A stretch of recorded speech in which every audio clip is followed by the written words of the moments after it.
Hi everyone. నేను ఒక DSC postpone అవుతుంది, అయ్యే అవకాశాలు ఎక్కువగా ఉన్నాయని చెప్పేసి ఒక రీల్ చేస్తే, షార్ట్ చేస్తే దానికి కొంతమంది ఎప్పుడు వచ్చే అవకాశం ఉంది, పోస్టుల సంఖ్య ఎంత ఉండొచ్చు అని చెప్పేసి అడగడం జరిగింది. దానికి సంబంధించి ఒక చిన్న విశ్లేషణ అనేది చేసి మీకు తెలియజేయాలనుకుంటున్నాను. అదేంటంటే ఈ సంవత్సరం డిఎస్సి అయితే తప్పకుండా వస్తుంది. అయితే పోస్టుల సంఖ్య ఎంత ఉంటుందని చెప్పేసి కొంతమంది అడుగుతున్నారు. నాకున్న సమాచారం ప్రకారం రిటైర్మెంట్ నోటీసుల్లో ఎంతమంది రిటైర్ అవ్వబోతున్నారనే విషయాలు తెలుస్తాయి కాబట్టి దాన్ని బేస్ చేసుకొని ఎంత ఖాళీలు ఉండొచ్చు, ఖాళీలు తగ్గే అవకాశం ఉందా, పెరిగే అవకాశం ఉందా అనే దాని గురించి మీకు తెలియజేయబోతున్నాను.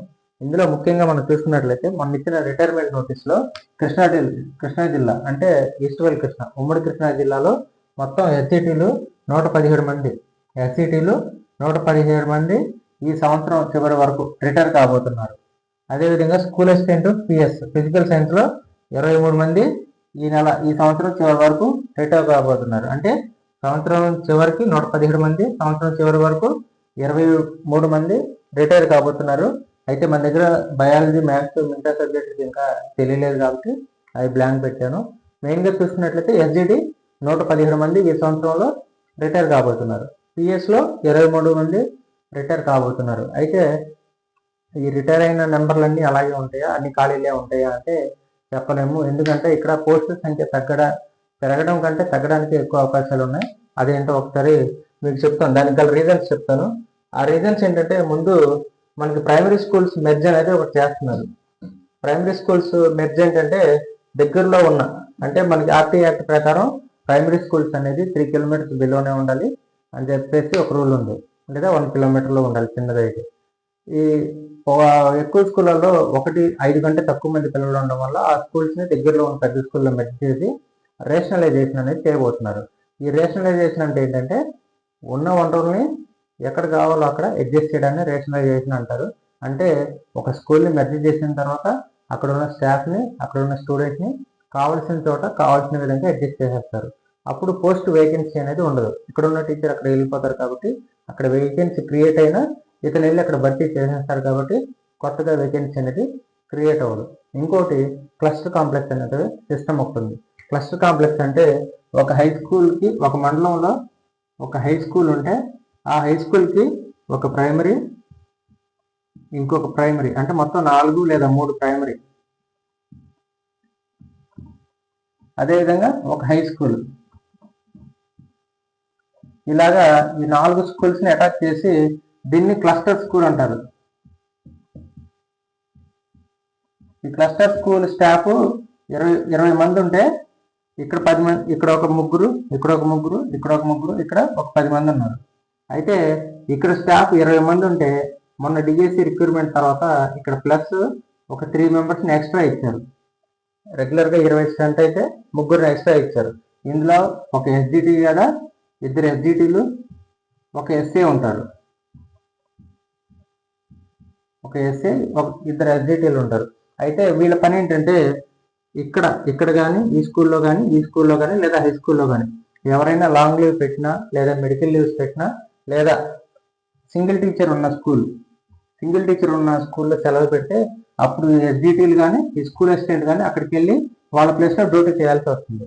అయితే ఇక్కడ ఉన్న స్టాఫ్ కంటే ఎక్కువ ముగ్గురు ఉన్నారు కాబట్టి వీళ్ళల్లో ఎవరైనా రిటైర్మెంట్ అయినా వీళ్ళని ఇక్కడ ఫుల్ఫిల్ చేసే అవకాశం ఉంది. అదేవిధంగా హై స్కూల్లో రిటైర్ అయితే ఇక్కడ ఒక స్కూల్ అసిస్టెంట్ హాస్టల్, ఏ సబ్జెక్ట్ అయితే ఆ సబ్జెక్ట్ వాళ్ళని ఇక్కడ రీప్లేస్ చేసే అవకాశం ఉంది. కాబట్టి ఇంకొకటి, వీటిని క్లస్టర్ టీచర్స్ ఎవరైతే ఉన్నారో వీళ్ళు ప్రతి ట్రాన్స్ఫర్లో పార్టిసిపేట్ చేయాలని చెప్పేసి ఇన్స్ట్రక్షన్స్ ఉన్నాయి. అంటే వాళ్ళు ప్రతి ట్రాన్స్ఫర్లో పార్టిసిపేట్ చేస్తారు, స్కూల్స్ని సెలెక్ట్ చేసుకుంటారు. ఆ విధంగా వాళ్ళు స్కూల్స్ ఖాళీగా ఉన్న ప్లేసుల్లో వాళ్ళు వెళ్ళిపోతారు కాబట్టి ఆ ప్లేసులు ఖాళీలు చూపించవు, కాబట్టి వేకెన్సీస్ అనేది తగ్గే అవకాశం ఉంది. ఇది కాకుండా ఇప్పుడు మనం ప్రమోషన్స్ ఇది కూడా ఉన్నాయి, వచ్చే నెలలో ప్రమోషన్స్ ఉన్నాయి. ప్రమోషన్స్తో పాటు అదేవిధంగా ట్రాన్స్ఫర్స్ కూడా ఉన్నాయి. ట్రాన్స్ఫర్స్ అంటే ఒక టీచర్ ఇంకొక టీచర్కి వెళ్ళిపోతాడు. అయితే ఇక్కడ ట్రాన్స్ఫర్స్ కాకుండా ప్రమోషన్లు ఏంటంటే, ఎస్జిటిగా ఉన్న ఒక వ్యక్తి స్కూల్ అసిస్టెంట్గా ప్రమోషన్ తీసుకుంటాడు. ఇప్పుడు ఈ ఎస్జిటి అనేది ఒకటి ఉంటుంది, ఇక్కడ ప్లస్ ఒకటి వస్తుంది. ఈ మైనస్లో ఉన్న ఎస్జిటిలో నేను క్లస్టర్ అని చెప్పా కదా, ఈ క్లస్టర్ టీచర్ అనేవాడు ఉంటాడు కదా, అతను ఫిల్ చేసే అవకాశం ఉంది. కాబట్టి దీనివల్ల క్లస్టర్ కాంప్లెక్స్ వల్ల పోస్టులు అనేవి తగ్గే అవకాశం కొంతవరకు ఉన్నాయి. లేకపోతే గవర్నమెంట్ వారు ఏం చేయొచ్చు అంటే క్లస్టర్ సిస్టమ్ని అలాగే కొనసాగిస్తూ రిక్రూట్మెంట్ అనేది కూడా చేయొచ్చు. అది గవర్నమెంట్ డెసిషన్ అనేది ఎలాగైనా ఉండొచ్చు, ఇవ్వాలనుకుంటే ఎక్కువ ఇవ్వచ్చు లేదా సరిపడినంత తీయవచ్చు. అది పూర్తిగా గవర్నమెంట్ ఏం చెప్తే దాని మీద మనం ఆధారపడాల్సింది ఉంటుంది.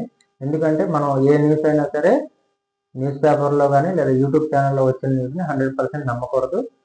ఏదైనా సరే అధికారిక ప్రకటన జీవో కానీ ప్రొసీడింగ్స్ కానీ లేదా ప్రెస్ నోట్స్ కానీ వచ్చినప్పుడే మనం ఆ విషయాన్ని పూర్తిగా నమ్మాలి. లేకపోతే అలాంటి వార్తల్ని 100% మనం నమ్మడానికి వీల్లేదు. ఎందుకంటే అన్ని మాటలు పైన మాటలే, వాళ్ళు వీళ్ళు చెప్పుకున్న మాటలే ఉంటాయి. కాబట్టి పైన వాళ్ళు ఏమనుకుంటున్నారో అది పూర్తిగా మనకు తెలియాలంటే వాళ్ళు ప్రెస్ మీట్ అన్నా పెట్టాలి, జీవో అన్నా రిలీజ్ చేయాలి, లేదా ప్రొసీడింగ్స్ అన్నా ఇవ్వాలి, లేదా మెమో అన్నా ఇష్యూ చేయాలి. అప్పుడు మాత్రమే ఆ విషయం మనం 100% నిజమని నమ్మాల్సి ఉంటుంది. అయితే నోటిఫికేషన్ ఎప్పుడు రావచ్చు అనే క్వశ్చన్కి ఆన్సర్ ఏంటంటే, నోటిఫికేషన్ అనేది యాక్చువల్గా ఫిబ్రవరి అన్నారు.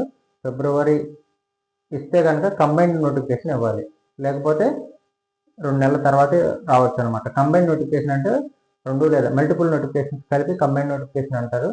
ఎందుకంటే వేకెన్సీస్ అన్ని క్లియర్గా ఇంకా రాలేదు. ట్రాన్స్ఫర్స్లో అదేవిధంగా ప్రమోషన్స్లో ఈ వేకెన్సీస్ అన్ని ఎలా ఉంటాయి, అదేవిధంగా రిటైర్మెంట్ల తర్వాత వేకెన్సీస్ ఎలా ఉంటాయి అనేది ఇప్పుడే మనకి పూర్తిగా తెలియదు. కాబట్టి ట్రాన్స్ఫర్స్, ప్రమోషన్స్, రిటైర్మెంట్లు కొన్ని అయిన తర్వాత వీటన్నిటిని బేరీజ్ చేసుకొని మనకి వేకెన్సీస్ అనేవి వస్తాయి. అప్పుడు నోటిఫికేషన్ ఇచ్చే క్లియర్ నోటిఫికేషన్ ఇచ్చే అవకాశం ఉంది. కాబట్టి నోటిఫికేషన్ అనేది ఫుల్ ప్లెజ్డ్గా ఇవ్వాలనుకుంటే ఖచ్చితంగా 2-3 నెలలు పట్టే అవకాశం ఉంది. లేదు అంటే కంబైన్డ్ నోటిఫికేషన్ అనేది కూడా ఇవ్వవచ్చు. లేట్ అవ్వడానికి కారణం ఏంటంటే ప్రమోషన్స్, రేషనలైజేషన్, రిటైర్మెంట్, ట్రాన్స్ఫర్స్, ఈ 4 కారణాల వల్ల లేట్ అయ్యే అవకాశం ఉంది. ఇది కాకుండా ఇంకోటి ఏంటంటే, ఇప్పుడు 10th class 100 days action plan జరుగుతుంది. కాబట్టి ఆ ప్లాన్లో ఉన్న టీచర్స్ని డిస్టర్బ్ చేయకూడదని, అంతేకాకుండా ఎస్ఎస్సి ఎగ్జామినేషన్ ఉంది.